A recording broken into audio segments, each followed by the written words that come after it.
அன்பான தேவ ஜனங்களுக்கு மேய்ப்பர் இரட்சகருமான இயேசு கிறிஸ்துவின் இனிய நாமத்தின் நல்வாழ்த்துகள். இன்றைய செய்தியிலே இரட்சிப்படைவதற்காக எவைகளையெல்லாம் நாம் விசுவாசிக்க வேண்டும், எவைகளையெல்லாம் நாம் விசுவாசிப்போமானால் நாம் இரட்சிப்படைவதற்கு பாத்திரர்களாக இருப்போம் என்பதை பற்றி தான் தியானிக்க போகிறோம். ரட்சிப்பு என்பது ஒரு காமன் டேர்ம். நோயிலிருந்து ரட்சிப்பு, வியாதியிலிருந்து ரட்சிப்பு, கடன் தொல்லையிலிருந்து ரட்சிப்பு, யாராவது ஹெல்ப் பண்ண இவர்களால் எனக்கு இதிலிருந்து ரட்சிப்பு கிடைத்து விட்டது என்று சொல்லுவோம். ஆகையால் ரட்சிப்பு என்பது காமனாக யூஸ் பண்ணக்கூடிய ஒரு டேர்ம். வேதத்தில் ரட்சிப்பு என்று குறிப்பாக புதிய ஏற்பாட்டில் ரட்சிப்பு என்று சொல்வது இயேசு கிறிஸ்துவின் மூலம் பாவத்திலிருந்து கிடைக்கும் ரட்சிப்பு, அதாவது பாவத்திலிருந்து கிடைக்கும் விடுதலையை தான் ரட்சிப்பு என்று சொல்ல வரும். ஆகையால் நாம் கிறிஸ்தவர்கள் ரட்சிப்பு என்று சொல்லும் பொழுது மற்ற காரியங்களையெல்லாம் நாம் மனதில் எடுத்துக்கொள்ளக்கூடாது. பாவத்தில் இருந்து இயேசு கிறிஸ்து நம்மை ரட்சித்தார் என்பதுதான் வேத வாக்கியம். எல்லா கிறிஸ்தவர்களும் விரும்புவது, அதற்காக கஷ்டப்படுகிறது, பாடுகள் அனுபவிப்பது எல்லாம் இரட்சிப்படைய வேண்டும் என்ற ஒரு குறிக்கோளை கொண்டுதான். வேதம் சொல்லுகிறது, விசுவாசம் இல்லாமல் தேவனிடம் பிரியமாயிருப்பது கூடாத காரியம். அந்த தேவனிடமிருந்து நாம் எதை பெற்றுக்கொள்ள வேண்டுமானாலும் ரட்சிப்பு தேவனிடமிருந்து நாம் பெற்றுக்கொள்ளக்கூடிய ஒன்று. அப்படிப்பட்டவைகளை நாம் பெற்றுக்கொள்ள வேண்டுமானால் நாம் தேவனிடம் பிரியமுள்ளவர்களாக இருக்க வேண்டும். எபிரேயர் 11:6 இப்படியாக சொல்லுகிறது, விசுவாசம் இல்லாமல் தேவனுக்கு பிரியமாயிருப்பது கூடாத காரியம்.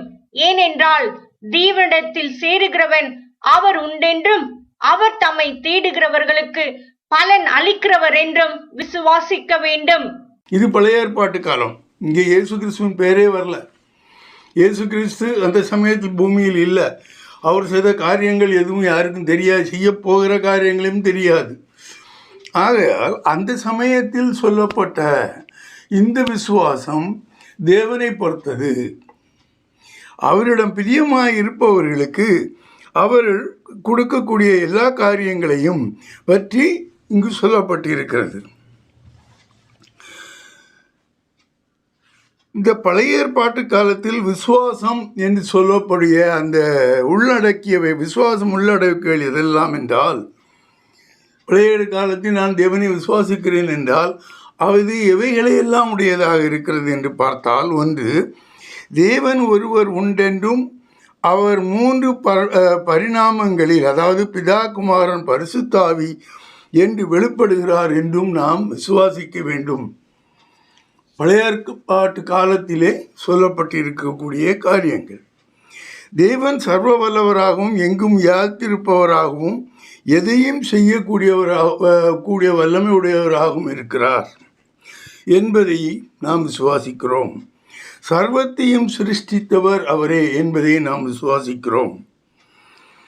அவர் நீதிபரர், அவர் போதிக்கும் வழிகள் எல்லாம் நீதியானவைகள் என்று நாம் விசுவாசிக்கிறோம்.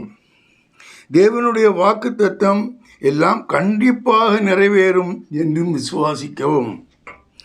தேவனின் அன்பு, இரக்கம், தயவு போன்ற குணாதிசயங்களை உடையவர்கள், இந்த மாதிரியான குணாதிசயங்களே அவர் உடையவர் என்பதையும் நாம் விசுவாசிக்கிறோம்.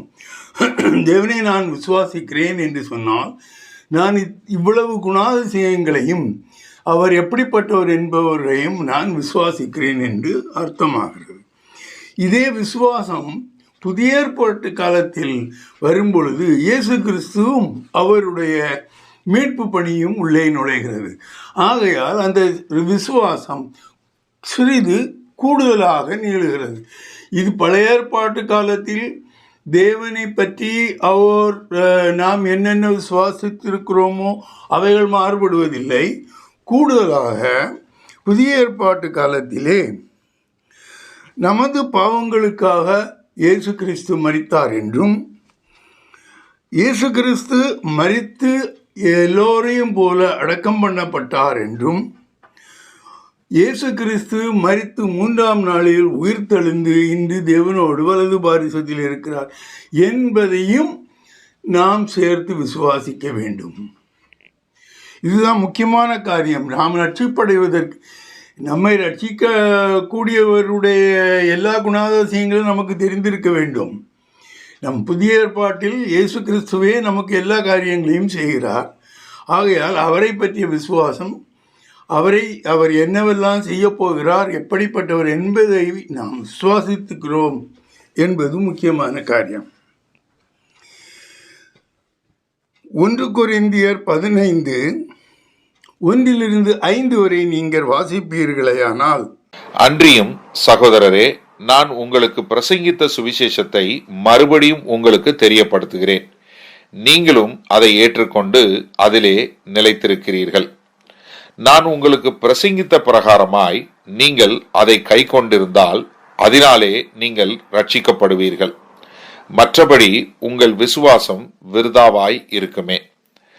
நான் அடைந்ததும் உங்களுக்கு பிரதானமாக ஒப்புவித்ததும் என்னவென்றால், கிறிஸ்துவானவர் வேத வாக்கியங்களின்படி நமது பாவங்களுக்காக மரித்து அடக்கம் பண்ணப்பட்டு வேத வாக்கியங்களின்படி 3ஆம் நாளில் உயிர்த்தெழுந்து கேபாவுக்கும் பின்பு 12 தரிசனமானார். இந்த ரட்சிப்படைவதற்கேற்ற விசுவாசம் எவைகளையெல்லாம் கண்டிப்பாக அடக்கி இருக்க வேண்டும் என்று சொல்லுகிறது. முக்கியமாக அவர் சொல்லக்கூடிய காரியங்கள், இயேசு கிறிஸ்து மனிதனாக பிறந்து நமக்காக, நம்முடைய பாவங்களுக்காக அவைகளை தம்மேல் சுமந்து கொண்டு அவர் மரித்து, மரித்த எல்லா மனிதர்களையும் போல அவர் அடக்கம் செய்யப்பட்டு, அதன் பிறகு 3ஆம் நாளிலேயே அவர் உயிர்த்தெழுந்து தேவனோடு இருக்கிறார் என்பதை தான் இந்த வசனம் சொல்லுகிறது. இவைகளை நீங்கள் விசுவாசிக்காமல் இருந்தால் இயேசு கிறிஸ்துவின் மூலம் வரக்கூடிய ரட்சிப்பு உங்களுக்கு வராது. ஆகையினாலே புதிய ஏற்பாட்டு காலத்தில் இருக்கிற நாம் ஒவ்வொருவரும், ஒவ்வொரு விசுவாசியும் இவைகளில் தெளிவாக இருக்க வேண்டும்.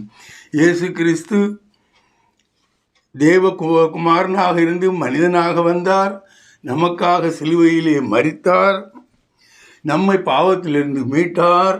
அதன் பிறகு அவர் எல்லா மனிதர்களுக்கும் என்ன நடக்கும்? எல்லா மனிதர்களுக்கும் அவருடைய மரணத்திற்கு பிறகு அவர்கள் அடக்கம் செய்ய வேண்டும். அதே மாதிரியாக இவரும் அடக்கம் செய்யப்பட்டார். அதன் பிறகு 3ஆம் நாளில் உயிர்த்தெழுந்து தேவனோடு கூட அவரது வலது பாரிசத்தில் இருக்கிறார்.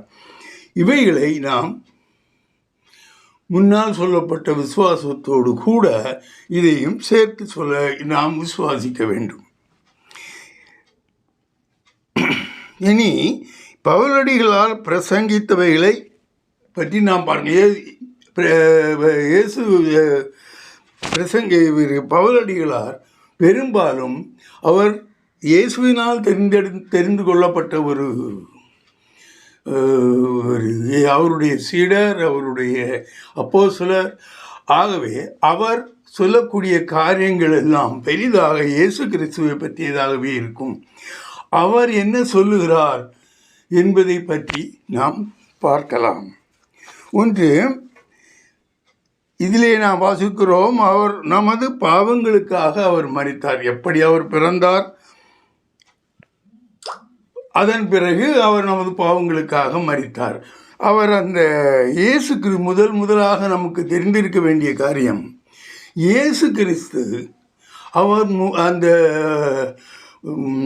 திரியேக தேவர்களில் ஒருத்தர். அவர் நமக்கு நம்மீது கொண்ட அன்பின் காரணமாகவும் நமது பாவங்களை நீப்பதற்காக மனிதனாக அவதாரம் எடுத்து பூமியில் வந்தார். இது முதலில் அவர் பூமியில் வந்தார் என்பதை சொல்லக்கூடிய வசனத்தை வைத்து பார்ப்போம். பிலிப்பியர் 2:6-8 வரை வாசிப்பீர்களேயானால், அவர் தேவனுடைய ரூபமாயிருந்தும் தேவனுக்கு சமமாயிருப்பதை கொள்ளையாடியன பொருளாக எண்ணாமல் தம்மைத்தாமே வெறுமையாக்கி அடிமையின் ரூபம் எடுத்து மனுஷர் சாயலானார். அவர் மனுஷ ரூபமாய் காணப்பட்டு மரண பரியந்தம், அதாவது சிலுவையின் மரண பரியந்தமும் கீழ்ப்படிந்தவராகி தம்மைத்தாமே தாழ்த்தினார். இந்த வசனங்களில் அவர் தேவனுடைய குமாரன் என்றும் தன் தெய்வ தன்மையை விட்டு பூமியில் மனிதனாக வந்து சிலுவையிலே மரித்தார் என்பது இந்த வசனத்திலேயே தெளிவாக இருக்கும். கேள்வி என்னவென்றால், ஏன் தேவனாகிய கர்த்தர் மனிதராக பூமியில் வர வேண்டும்? முதலாவது, அவர் பூமியில் வரக்கூடிய நோக்கங்களில் பிரதானமானது அந்த சாத்தானால் வஞ்சிக்கப்பட்ட மனிதர்களை, சாத்தானால் பாவத்திற்குள் இழுத்து சென்ற மனிதர்களை அதிலிருந்து விடுவித்து அவர்களுடைய பாவங்களை எல்லாம் விட்டு அவர்களை ரட்சிக்க வேண்டும். அதுதான் பிரதான காரியம். இதிலே அடுத்ததாக, அப்படி செய்த தேவனுக்கு எதிராக செயல்பட்ட அந்த சாத்தானையும் நியாயம் தீர்க்க வேண்டும். இந்த 2 காரியங்களுக்காக தான் அவர் பூமிக்கு வந்தார். இதில் அவர் வர வேண்டிய காரணம் என்னவென்றால், மனிதன் வஞ்சிக்கப்பட்டான். ஆகவே மனிதனே அவனை எதிர்கொள்ள வேண்டும். அவனை எதிர்த்து அவன் செய்த காரியத்திற்காக அவனை பழி தீர்க்க வேண்டும். ஆதியாமத்திலே சொல்லப்பட்டிருக்கும் 3:16 குதிங்காலை நசுக்குவார், தலையை நசுக்குவார். குதிங்காலை நசுக்குதல் என்றால், அவர் குதிங்காலை நசுக்கும் பொழுது, அவர் மரிக்கும் பொழுது பாவங்களை எல்லாம் தன்மேல் எடுத்துக்கொண்டு மரித்து விட்டார். இனி அவன் தலை நசுக்கப்பட வேண்டும் என்ற காரியத்தையும் அவர் செய்வதற்காக அந்த 2 காரியம் செய்ய வேண்டும்.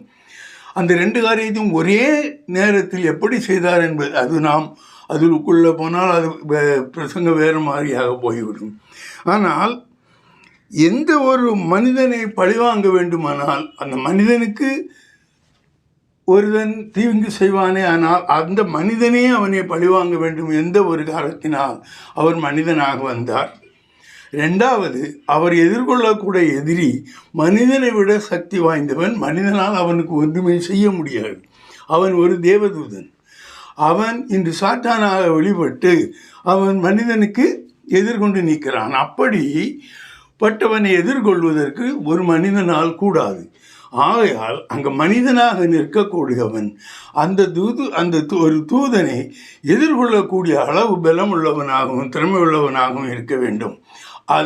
இந்த 2 காரியங்களுக்காக வேண்டியே அவர் மனிதனாக பூமிக்கு வர வேண்டிய காரணம் வந்தது. மனிதர்கள் செய்யக்கூடிய, மனிதர்களுக்கு கட்டளை எடுக்கக்கூடிய எல்லா காரியங்களையும் அவர் செய்தார். அவள் தேவனுக்கு கீழ்ப்படிந்திருந்தார். எந்த இடத்திலேயும் தான் தெய்வத்துவத்தை எடுத்து காட்டி, தான் தேவன், என்னை யாரும் உதவி செய்ய முடியாது என்ற மாதிரியெல்லாம் அவர் பேசியதே கிடையாது. அடுத்ததாக, உலகத்தாருடைய பாவங்களை அவர் எடுத்தார். அதற்காகத்தான் வந்தார். இதை நாம் விசுவாசிக்க வேண்டும். அதை விசுவாசிக்க வேண்டுமானால் விசுவாசிப்பதற்குள்ள ஆதாரங்களைத்தான் நான் ஒன்றாக சொல்லி வருகிறேன். உலகத்தாருடைய பாவங்களை சுமந்தார். வேதம் என்ன சொல்லுகிறது? 1 பேதுரு 2:22 24 வரை வாசிப்பீர்களே. ஆனால் அவர் பாவம் செய்யவில்லை, அவருடைய வாயிலே வஞ்சனை காணப்படவும் இல்லை. அவர் வையப்படும் போது பதில் வையாமலும், பாடுபடும் போது பயமுறுத்தாமலும், நியாயமாய் தீர்ப்பு செய்கிறவருக்கு தம்மை ஒப்புவித்தார். நாம் பாவங்களுக்கு செத்து நீதிக்கு பிழைத்திருக்கும்படிக்கு அவர் தாமே தமது சரீரத்திலே நம்முடைய பாவங்களை சிலுவையின் மேல் சுமந்தார். அவருடைய தழும்புகளால் குணமானீர்கள். இதில் அடிஷனலாக ஒரு கொண்டு சொல்ல வேண்டியப்பட்டிருக்கும். அவருக்குடைய பாவங்கள் என்று ஒன்று கிடையாது. இங்கு அவருக்காக பாவத்திற்காக எதுவும் செய்யவில்லை.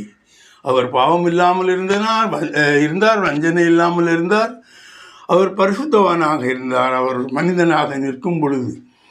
ஆனால் உலகத்தாருடைய பாவங்களை எல்லாம் அவர் மேல் ஏற்றப்பட்டது. அதன் மூலமாக உலகத்தார் பாவத்திலிருந்து விடுபட்டனர். இவர் பாவியாக சிலுவையிலே மரித்தார். 2 கொரிந்தியர் 5:21 வசனங்களை வாசிப்பீர்களேயானால், நாம் அவருக்குள் தேவனுடைய நீதியாகும்படிக்கு பாவம் அறியாத அவரை நமக்காக பாவமாக்கினார். இங்கு தேவனே உலகத்தாருடைய பாவங்களை எல்லாம் இயேசு கிறிஸ்துவின் மேல் வைத்தார். அதாவது அவரை நமக்காக பாவமில்லாதவரை நமக்காக பாவமாக்கினார். இனி பாவியாக்கப்பட்டதினால் சிலுவையில் அறையப்பட்டு இரத்தம் சிந்தினார். இரத்தம் சிந்துதல் என்பது மிகவும் ஒரு முக்கியமான காரியம். அவர் எப்படி என்றாலும் மரித்திருக்கலாம், வருஷம் கொடுத்து அவரை கொண்டிருக்கலாம், அவரை ஒரு கயிறை போட்டு தூக்கிலிட்டு கொண்டிருக்கலாம்.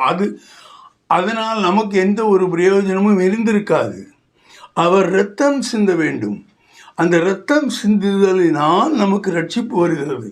அந்த இரத்தமே நமது பாவங்களை கழுவுகிறது. ஆகையால் அவர் சிலுவையிலே மரிக்க வேண்டிய கட்டாயம் அங்கு ஏற்பட்டது. பலிபீடத்தில் பலியாக படுவைகளின் இரத்தத்தை பற்றி தேவனுடைய நீதி என்ன சொல்லுகிறது என்றால், லேவியராமம் 17:11 வாசிப்பீர்களே. ஆனால் மாம்சத்தின் உயிர் இரத்தத்தில் இருக்கிறது. நான் அதை உங்களுக்கு பலிபீடத்தின் மேல் உங்கள் ஆத்துமாக்களுக்காக பாவ நிவர்த்தி செய்யும்படிக்கு கட்டளையிட்டேன். ஆத்துமாவிற்காக பாவ நிவர்த்தி செய்கிறது இரத்தமே. உங்க பலிபீடத்தின் மேல இரத்தம் சிந்தப்பட வேண்டும்.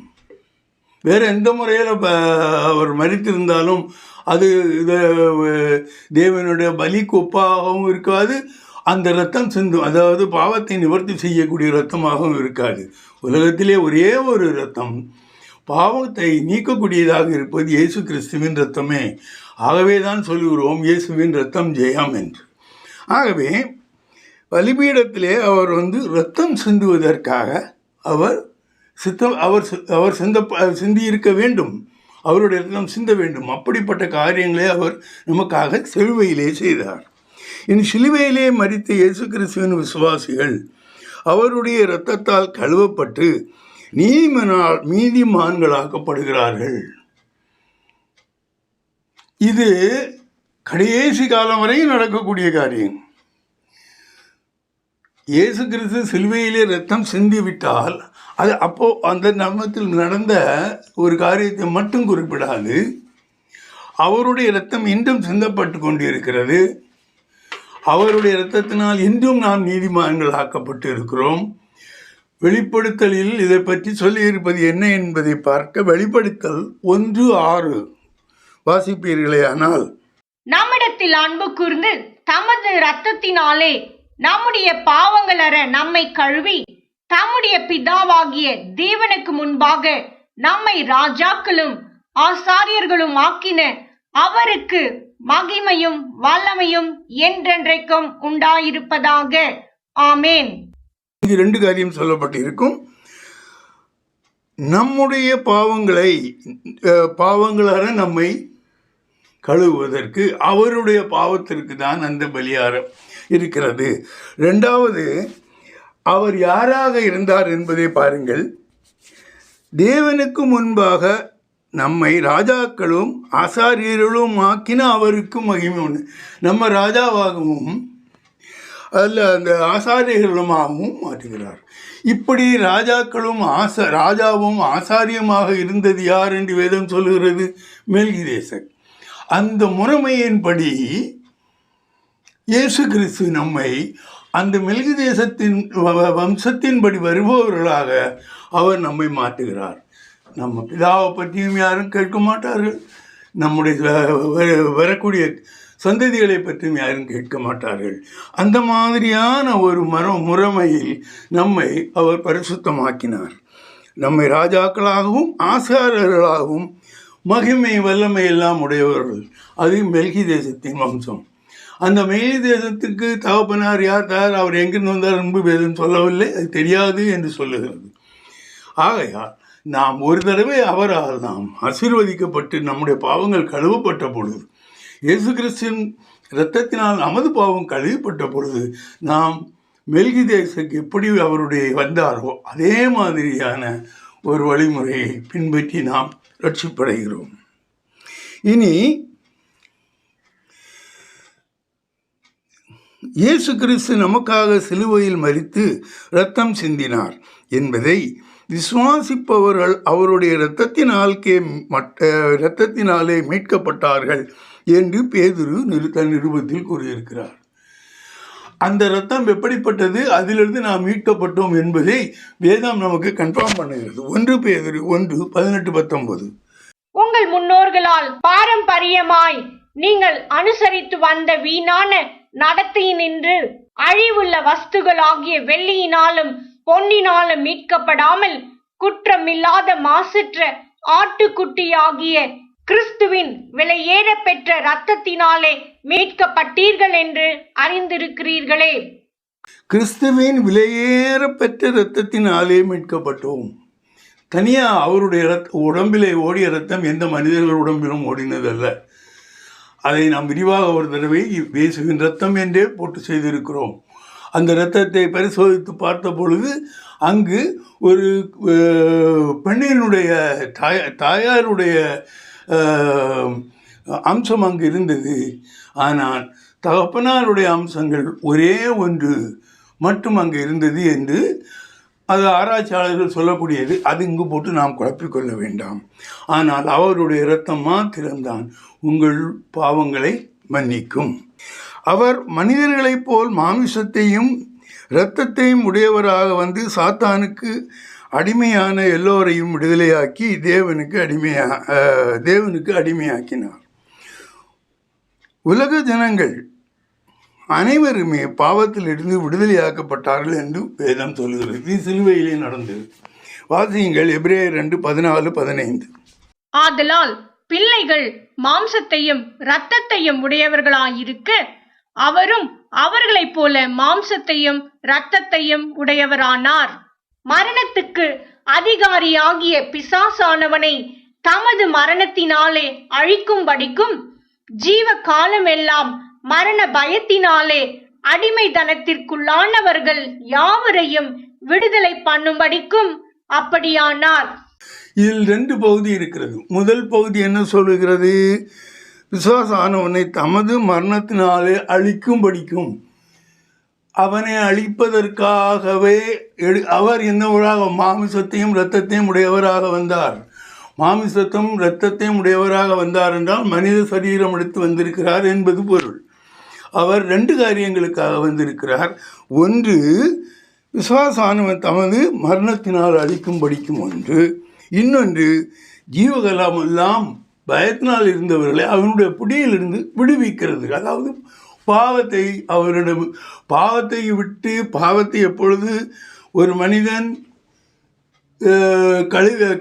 பாவத்திலிருந்து கழுவப்பட்டு விடுகிறானோ அல்லது மீட்கப்பட்டு விடுகிறானோ, சாத்தான் அவனிலிருந்து ஓடி விடுகிறான். சாத்தான் ஒரு மனிதனை பாவத்தின் மூலமாக தான் பிடித்து வைத்திருக்கிறான். சாத்தான் கையில் இருக்கக்கூடிய அந்த பாவ கயிறு தான் நம்மை கட்டி அவனுக்கு அடிமையாக வைத்திருக்கிறது. எப்பொழுது அந்த பாவத்திலிருந்து நாம் விடுதலையாகி விடுகிறோமோ அப்பொழுது நாம் அவனுடைய அடிமைத்தனத்திலிருந்து விடுதலையாகி நாம் வந்து விடுகிறோம். நமக்கு அது தெரிவதில்லை. அது தெரியாமல் நம்மை குருடாக்கி விடுகிறான். நம் கண்களை அவன் குருடாக்கி விடுகிறான். ஆகையினால் இன்றும் அவன் எங்கே இந்த புதிய ஏற்பாட்டு காலத்திலே அவன் வந்து எதையும் செய்ததாக எங்கேயுமே சொல்லப்பட்டிருக்கிறான். நாமவே சென்று அவனிடம் சரண்டராகிறது மாதிரி தான் இருக்கும். அவன் அதைத்தான் செய்கிறான். தன்னிடமிருந்து எல்லாரையும் அவர் விடுவித்து விட்டார் என்பது அவனுக்கு தெரியும். ஆனாலும் அவன் அங்கு வெயிட் பண்ணுறான். எல்லாரும் பழையபடியும் உலக ஆசைகளை கண்டு தன்னோடு வருவான். எப்படா ஒருத்தன் பாவம் செய்வான். அவன் பாவம் செய்தால் அவனுக்கு அடிமையாகி விடுகிறான். இப்படித்தான் விடுதலையாக்கப்பட்ட நாமே உலகத்தின் ஆசைகளால் இழுக்கப்பட்டு பழையபடியும் பாவியாகி அவனோடு சேர்ந்து பழையபடியும் சாத்தானை நாம் உயர்த்தி கொண்டே இருக்கிறோம். ஆகையால் ஒன்று மட்டும் நாம் நிச்சயமாக செய்ய வேண்டும். எந்த காரியம் கொண்டும் சாத்தானுடைய அந்த வலையில் விழாமல் நம்மை விடுதலையாக்கி கொள்ள வேண்டுமானால் நாம் தெரியாமல் இருக்கலாம். ஆனாலும் நீங்கள் எப்படி அவனுக்கு அடிமைகளாக இருந்தீர்களோ அதே மாதிரி தேவனுக்கு அடிமைகளாக இருந்தீர்களே ஆனால் அவன் உங்களை ஒன்றும் செய்ய மாட்டான். வாசியுங்கள் ரோமர் 6:20-23 வரை. பாவத்திற்கு நீங்கள் அடிமைகளாயிருந்த காலத்தில் நீதிக்கு நீங்கினவர்களாயிருந்தீர்கள். இப்பொழுது உங்களுக்கு வெட்கமாக தோன்றுகிற காரியங்களினாலே அக்காலத்தில் உங்களுக்கு என்ன பலன் கிடைத்தது? அவைகளின் முடிவு மரணமே. இப்பொழுது நீங்கள் பாவத்தினின்று விடுதலையாக்கப்பட்டு தேவனுக்கு அடிமைகளானதினால் பரிசுத்தமாகுதல் உங்களுக்கு கிடைக்கும் பலன் முடிவோ நித்திய ஜீவன். பாவத்தின் சம்பளம் மரணம், தேவனுடைய கிருபை வரமோ நம்முடைய கர்த்தராகிய இயேசு கிறிஸ்துவினால் உண்டான நித்திய ஜீவன். இந்த வசனத்திலிருந்து என்ன தெரிகிறது என்றால், நாம் இப்போது சாத்தானுக்கு அடிமை இல்லை. நீங்களாக போய் அவங்க கையில் அவங்க தலையை கொண்டு கொடுக்குறீங்க. அவன் உங்களை அதிகாரம் செலுத்த முடியாது. நித்திய ஜீவனுக்குள்ள வழி சிலுவையிலே திறக்கப்பட்டது. இந்த ஒரு பாவத்திலிருந்து நீங்கள் விடுதலையாக்கப்பட்ட பொழுது அந்த வழி, அதன் மூலமாக இது சிலுவையிலே நடந்தது. அதன் மூலமாக நீங்கள் நித்திய ஜீவன் அடைவதற்கு சாத்தியமாகிறது. நித்திய நீதிமான்களின் ஆத்மாக்கள் பரதேசில் இளைப்பாறுகின்றன. எந்தெந்த ஆத்மாக்கள் சாத்தானிடம் போகாமல் தேவனிடம் வந்து சேருகின்றனவோ, தேவனை விசுவாசித்து சாத்தானை வெறுக்கின்றனவோ, அது கஷ்டமான காரியம். இதில் ஒன்று மட்டும் நான் இப்பொழுது சொல்லுகிறேன். சாத்தான் அவன் எதுவும் செய்யாமல் இருந்தாலும் அவனுக்கு அடிமையாக இருக்கக்கூடிய இந்த மனிதர்களை வைத்தே அவன் மற்றவர்களை அடிமையாக பார்க்கிறான். அவன் டைரக்டாக ஒன்றும் செய்ய மாட்டான், அவன் பக்கத்தில் தான் ஒதுங்கி நிற்பான். ஆனால் யார் இவனை நம்புகிறார்களோ, அவனுக்குடைய அந்த இச்சைகளில் ஆசைப்பட்டு அவனுக்கு அடிமையாகி போகிறார்களோ, அவர்களை வைத்து விசுவாசிகளையும் நீதிமான்களையும் வழி போக அவன் செய்கிறான். இனி மரித்த ஆத்மாக்கள் பாவிகளின் ஆத்மாக்கள் பரதேசுக்கு போகாமல் அவைகள் பாதாளத்தில் இருந்து பாதிக்கப்படுகின்றன. இனி இதெல்லாம் நமக்கு தெரிந்தவே தான் நான் திரும்ப சொல்லுகிறேன். சாத்தான் இயேசு கிறிஸ்துவின் கீழ்ப்படிதலால் உண்டான சிலுவை மரணத்தின் மூலம் தோற்று போய் தன் கட்டுப்பாட்டில் இருந்த ஆத்மாக்களை விடுவித்தான். சாத்தான் சிலுவையிலே எப்படி தோற்கடிக்கப்பட்டான் என்பதை ரோமர் 5:18-19 சொல்லுகிறது. இதில் ஒன்றும் பெரிய காரியமே இல்லை. அங்கே என்ன நடந்தது?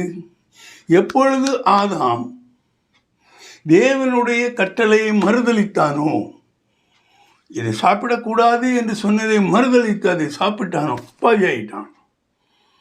ஆனால் இயேசு கிறிஸ்து எந்தவித கோட்பாடையும் சாத்தானுடைய கோட்பாடை ஏற்றுக்கொள்ளாமல் தேவனுடைய கோட்பாடுகளின்படியே நடந்ததினால், அவருடைய கட்டளைக்கே கீழ்ப்படிந்திருந்ததினால் அவர் ஜெயம் கொண்டார். அவர் சாத்தானை ஜெயித்து விட்டார்.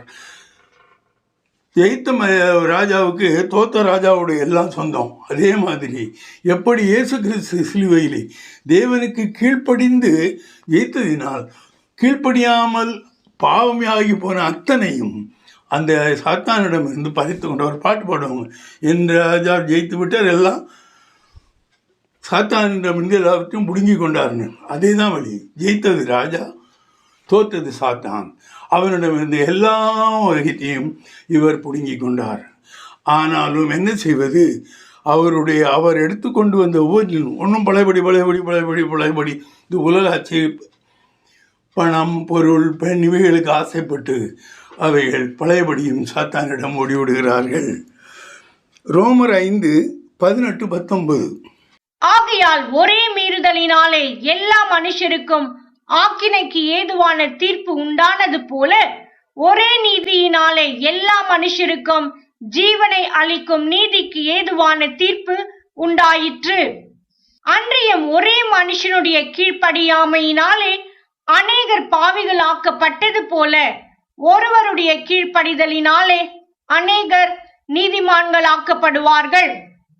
ஆதாம் தேவனுக்கு கீழ்ப்படியாமல் பாவியானது போல இயேசு கிறிஸ்து தேவனுக்கு கீழ்ப்படிந்து சிலுவையில் மரித்ததினால் மனிதர்கள் நீதிமானாக்கப்பட்டார்கள்.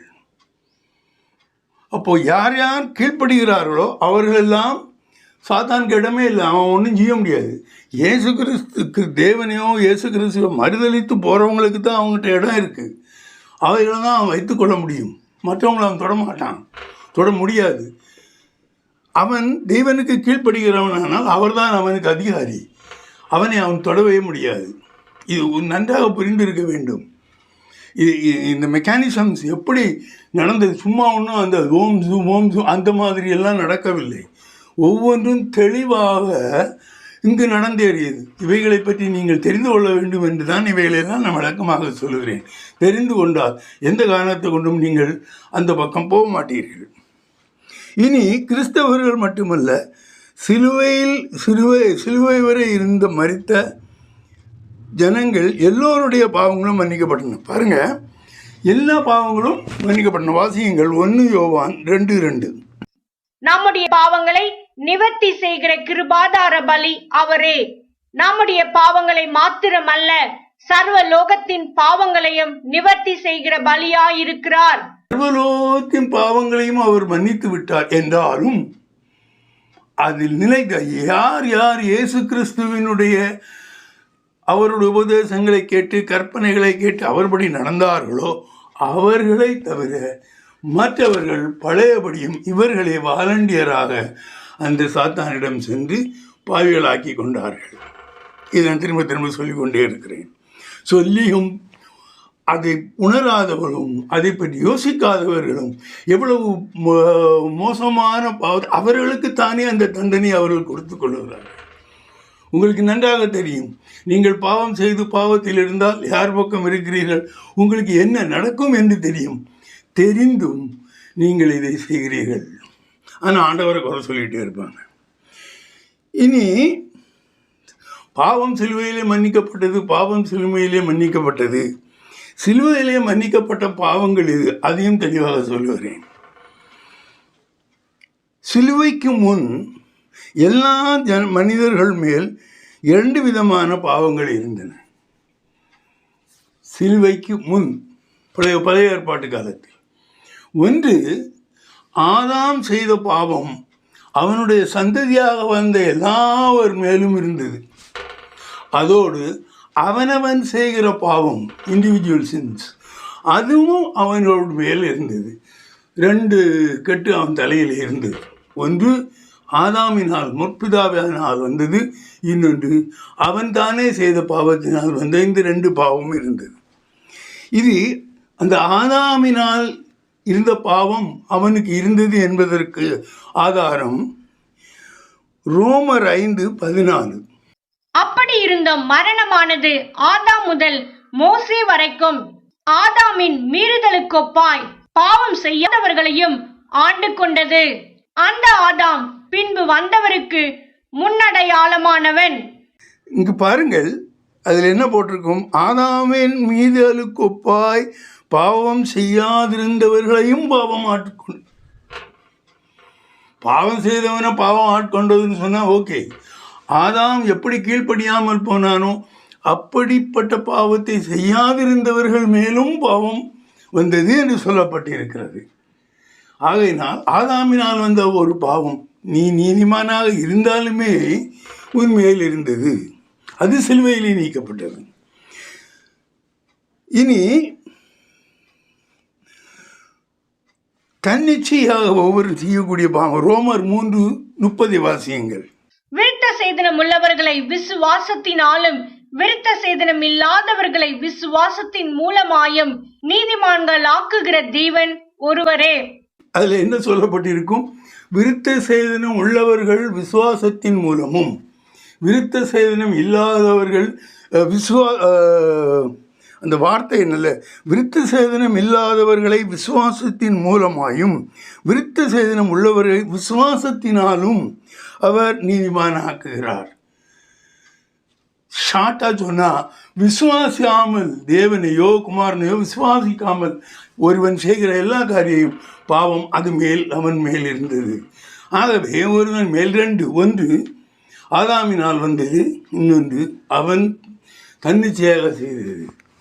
ஆனால் சிலுவையில் அவர் பாவங்களை மன்னித்த பொழுது ஆதாமினால் வந்த பாவம் அங்கு தடைபட்டது.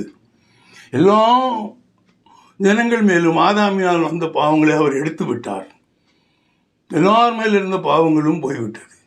அதன் பிறகு மீதி இருந்த ஒரே அந்த பாவம் அது இன்றும் நடக்கிறது. தன்னிச்சையாக ஒவ்வொருவரும் செய்கிற பாவம். அந்த பாவத்தை நீங்கள் நிவர்த்தி செய்ய வேண்டுமானால் யார் உங்களுக்கு பரிகாரியோ அவரை நீங்கள் விசுவாசிக்க வேண்டும். அப்பொழுது அந்த பாவம் நிவர்த்தியாக்கப்படுகிறது. அதுதான் இப்பொழுது நடந்து கொண்டிருக்கிறது. இது தெளிவாக இருக்கும் என்று நினைக்கிறேன். அந்த கன்ஃபியூஷன் சில சமயங்களில் வேணும் என்றே சிலர் அவளே கன்ஃபியூஷன் ஆகிக்கொள்வார்கள். சொன்னாலும் கேட்க மாட்டாங்க. இனி எல்லா மனிதனும், அது எபிரேயர் 9:27-28 வாசிப்பீர்களே ஆனால் நீங்கள் யோசிப்பாருங்கள். ஒரு மனிதன் பிறப்பதும் ஆள்வதும் வாழ்ந்த பிறகு மரிப்பதும் அதன் பிறகு நியாய தீர்ப்படைவதும் ஒரு மனிதனுக்கு கொடுக்கப்பட்டிருக்கிறது. இயேசு கிறிஸ்து மனிதனாக வந்த பிறகு அவர் தேவனாக இருந்தாலும் கூட இந்த கட்டளைகளை அவர் கடைபிடித்தாக வேண்டும். அவர் மனிதனாக வந்தார், வாழ்ந்தார், ஊழியம் செய்தார், எல்லாம் செய்தார், கரெக்ட். சிலுவையிலே மரித்தார். மரித்த பிறகு அவர் அடக்கம் பண்ண வேண்டும். அவர் அடக்கம் பண்ணும் பொழுது அவருடைய அந்த மனிதத்துவம் அங்கே மரித்து போகிறது. அவர் தேவனாக உருவெடுக்கிறார். அதற்காக தான் அந்த அடக்கம் என்பது ரொம்ப தெளிவாக வேதத்தில் ஸ்ட்ரெஸ் பண்ணி சொல்லியிருக்கும். மத்தேயு 27:57-60 வரை வாசிப்பீர்களேயானால், சாயங்காலமான போது இயேசுவுக்கு ஸ்ரீஷனும் ஐஸ்வர்யமானுமாய் இருந்த யோசேப்பு என்னும் பேர் கொண்ட அரிமத்தியா ஊரானாகிய ஒரு மனுஷன் வந்து பிலாத்துவினிடத்தில் போய் இயேசுவின் சரீரத்தை கேட்டான். அப்பொழுது சரீரத்தை கொடுக்கும்படி பிலாத்து கட்டளையிட்டான். யோசேப்பு அந்த சரீரத்தை எடுத்து துய்யதான மெல்லிய துப்பட்டியிலே சுற்றி தான் கண்மலையில் வெட்டியிருந்த தன்னுடைய புதிய கல்லறையிலே அதை வைத்து கல்லறையின் வாசலில் ஒரு பெரிய கல்லை புரட்டி வைத்து போனான். அதில் எப்படி அந்த யோசுவ புதுசாக வைக்கப்பட்ட கல்லறையிலே அவர் ராஜாவை மாதிரி பரிசுத்தவானை மாதிரி அடக்கம் செய்யப்பட்டார். மீதி எல்லா காரியங்களும் அந்த நடந்த காரியங்களும் அங்கே சொல்லப்பட்டிருக்கு. நாம் இதை மட்டும் பார்த்து கொள்ளலாம். எப்பொழுது அவருடைய சரீரம் அந்த குகையிலே வைக்கப்பட்டதோ, அது இதற்கு முன்பாக யாருடைய சரீரம் வைக்க முடியாத வந்து ஒரு குடும்பத்துக்கு சில சமயங்களில் அந்த இஸ்ரவேலர்கள் 1-2 குகை அது உள்ளே வைத்து கொண்டே இருப்பார்கள். இங்கே அப்படி இல்லை. அவர் ராஜாவாக மரித்தார், அவர் ராஜாவாக அடக்கம் பண்ணப்பட்டார், தேவனாக உயிர்த்தெழுந்தார். இனி இயேசு கிறிஸ்துவின் சரீரம் மண்ணால் ஆனதல்ல. அதாவது நீங்கள் வாசித்து பாருங்கள், இயேசு கிறிஸ்துவனுடைய சரீரம் எங்கேயும் மண்ணால் உண்டானது என்று சொல்லப்படவே இல்லை. அதுக்கு அவருக்கு சம்பந்தமே இல்லை. அவர் உண்டான விதமே வேறு. ஆனால் என்ன சொல்லப்பட்டிருக்கிறது என்பதை பாருங்கள். எபிரேயர் 10:4-5 வாசிப்பீர்களேயானால், அல்லாமலும் காளை, வெள்ளாட்டுக்கடா இவைகளுடைய இரத்தம் பாவங்களை நிவர்த்தி செய்ய மாட்டாதே. ஆகையால் அவர் உலகத்தில் பிரவேசிக்கும் போது பலியையும் காணிக்கையையும் நீர் விரும்பவில்லை. ஒரு சரீரத்தை எனக்கு ஆயத்தம் பண்ணினீர். ஒரு சரீரத்தை எனக்கு ஆயத்தம் பண்ணினீர். அந்த சரீரம் பலியாக கொடுக்கப்படும். அது உமக்கு உகந்ததாக இருக்கும். இந்த பலியை பற்றி பேசும்போது தெளிவாக இருக்கிறது. இங்கு எல்லா சரீரமும் வந்து உமக்கு பலி கொடுத்தா நீங்கள் எடுத்துக்கொள்ள மாட்டேன், நரபலி ஆகிவிடும். நீர் ஒரு சரீரத்தை எனக்கு கொடுக்கிறீர். அந்த சரீரம் சிலுவையிலே பலியாகிறது. அந்த பலியை நீர் எடுத்துக்கொள்ளுகிறீர் என்று தான் இந்த எபிரேயர் 10:4-5 வரை சொல்லப்பட்டிருக்கும். அதில் என்ன ஒரு தெளிவாக சொல்லப்பட்டிருக்கும், பலியையும் காணிக்கையும் நீ விரும்பவில்லை, மற்றதெல்லாம் உங்களுக்கு தேவை. இந்த சரீரம் அங்கு மரிக்க வேண்டும், இந்த சரீரம் அங்கு கொலை செய்யப்பட வேண்டும். அப்பொழுதுதான் நீர் அந்த பலியை ஏற்றுக்கொள்வீர். அதிலிருந்து சிந்துகிற ரத்தம் தான் எல்லா பாவங்களையும் நிவர்த்தி செய்கிறது. வேறு யாரை பிடிச்சி கொண்டு சிலுவையில் வேறு 2 கல்லைனே அணிந்தார்கள். அவங்க எனக்கு பாவ நிவர்த்தி பண்ணாங்களா? இல்லை. தெளிவாக தெரிந்திருக்க வேண்டும். யாரும் இயேசு கிறிஸ்து மேல் கை போட்டதாக நாம் எதத்தில் வாசிக்கவே முடியாது. அவருடைய சரீரம் தனித்தது.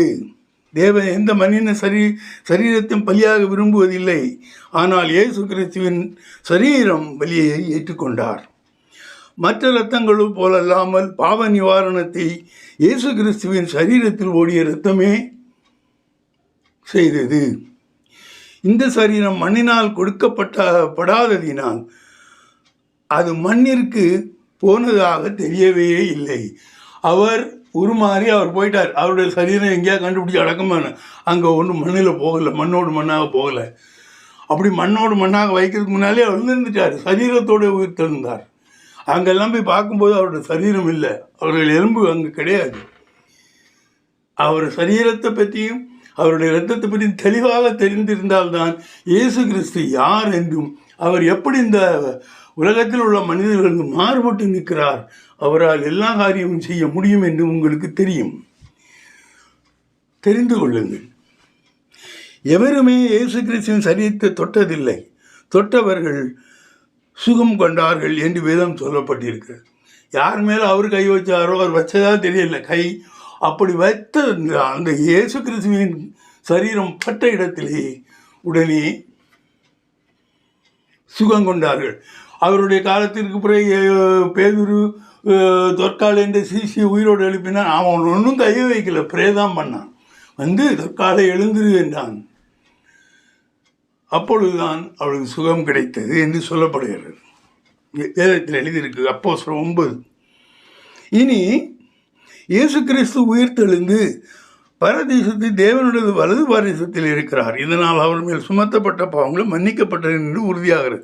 எபேசியர் 1:20-25 வரை வாசிங்க. எல்லா துரைத்தனத்துக்கும் அதிகாரத்துக்கும் வல்லமைக்கும் கர்த்தத்துவத்துக்கும் இம்மையில் மாத்திரமல்ல மறுமையிலும் பெயர் பெற்றிருக்கும் எல்லா நாமத்துக்கும் மேலாய் அவர் உயர்ந்திருக்கத்தக்கதாக அவரை உன்னதங்களில் தம்முடைய வலது பாரிசத்தில் உட்காரும்படி செய்து எல்லாவற்றையும் அவருடைய பாதங்களுக்கு கீழ்ப்படுத்தி எல்லாவற்றையும் எல்லாவற்றாலும் நிரப்புகிறவருடைய நிறைவாகிய சரீரமான சபைக்கு அவரை எல்லாவற்றிற்கும் மேலான தலையாக தந்தருளினார். இனி ஒரு கேள்வி வரும். இயேசுவின் மேல் பாவம் சுமத்தப்பட்டது என்று நான் சொன்னேன், சிலுவையில் அருந்தப்பட்டது, அந்த பாவம் எங்கே போச்சு? இயேசுவின் மேல் எல்லா பாவத்தையும் எடுத்து வைத்திருந்தாலும் அந்த பாவங்களை தேவன் மன்னித்தார் என்று எங்கே சொல்லப்பட்டிருக்கிறது? எங்கே சொல்லப்பட்டிருக்கு? இந்த வசனத்தில் என்ன சொல்லப்பட்டிருக்கு? தேவனுடைய வலது பாரிசத்தில் இருந்தார்னா என்ன அர்த்தம்? அவர் பாவியா இருந்தால் அவர் ஒத்துக்கிற வலது பாரிசத்தை வச்சுக்குவாரா?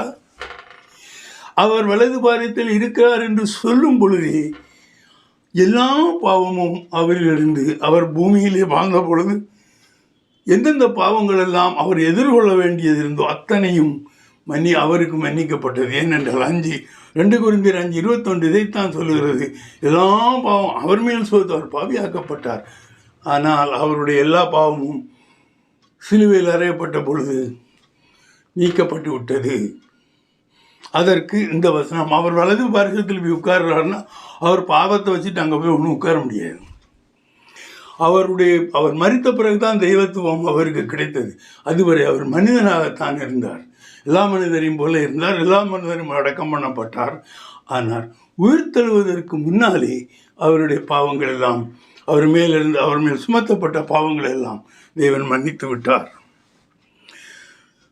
இனி நம்முடைய விசுவாசம் தேவன் மேல் நிலைத்திருக்கும்படி இயேசு கிறிஸ்துவை உயிர்த்தெழ செய்து அவருக்கு தேவன் மகிமை கொடுத்தார்.